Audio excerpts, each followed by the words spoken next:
All right, so I got a lot of people asking questions these days on Facebook, LinkedIn, sometimes Twitter, Instagram. I get email questions all the time. I get questions in the comments below on YouTube. And one question that I got, or I get a lot, is about contractors. And a lot of people want to know, how do you manage contractors? We just shot a question there. It was, how do I find contractors on house flips? And now this one, or this talk here, is about how do you manage contractors once you have them. And you know, sometimes when I talk about contractors, people, they get insulted. I don't know why they're getting insulted, because what I say to you is the cold hard truth and reality, and not some sugar-coated, bullshit about how idealistic things should be.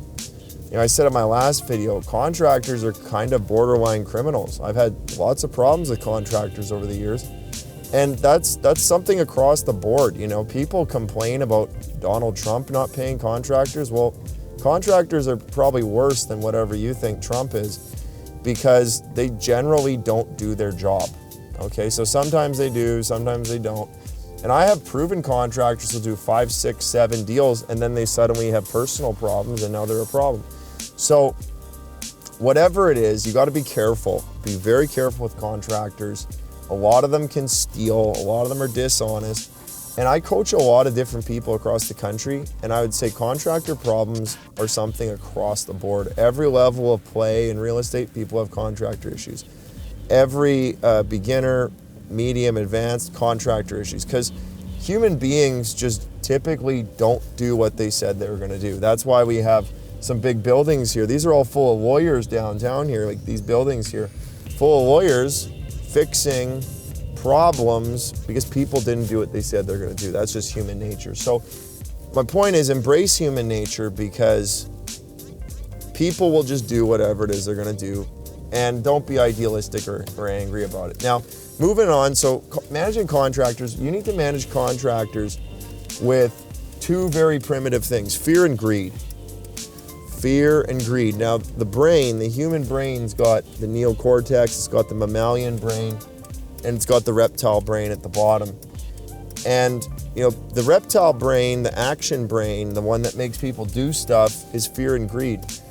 And contractors, what we do all the time with them is we'll break a deal down into small draws. When I started in the business, let's say I had a $60,000 contract to fix a house, I would give the contractor 3 draws at 20 grand. I'd be like, here's 20 grand, and then you come back and get another 20 grand, another 20 grand. And what I found was, when I gave a guy 20 grand, he would take the money and run away, or I'd have to sue him, or maybe he doesn't do all the work, or he would use the money to pay off some debts. Like these people, they're just people, and they do what people do.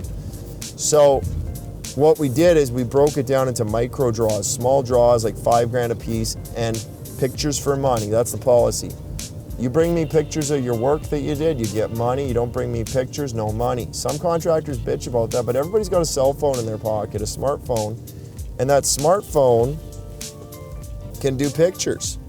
So we're in the business of pictures for money. So you bring in your pictures, you send in your pictures, they get in by a certain day, they get their money. That's the greed side, fear and greed.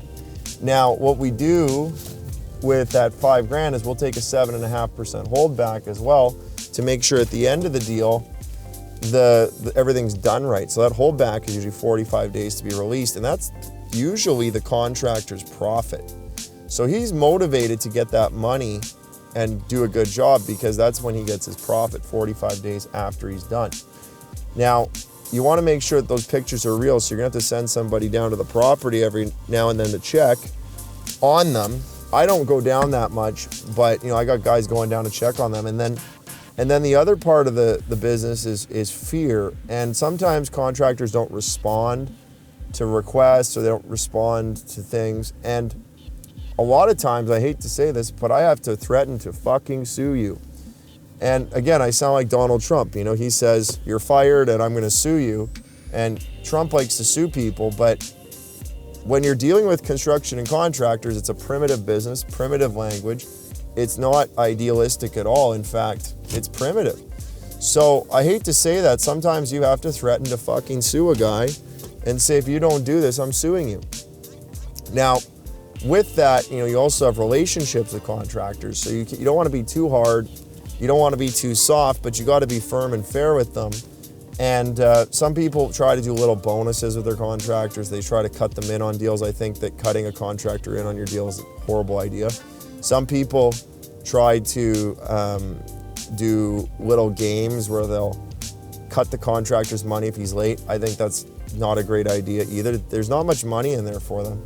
So I think you got to pay them, but there's also one more thing to keep in mind.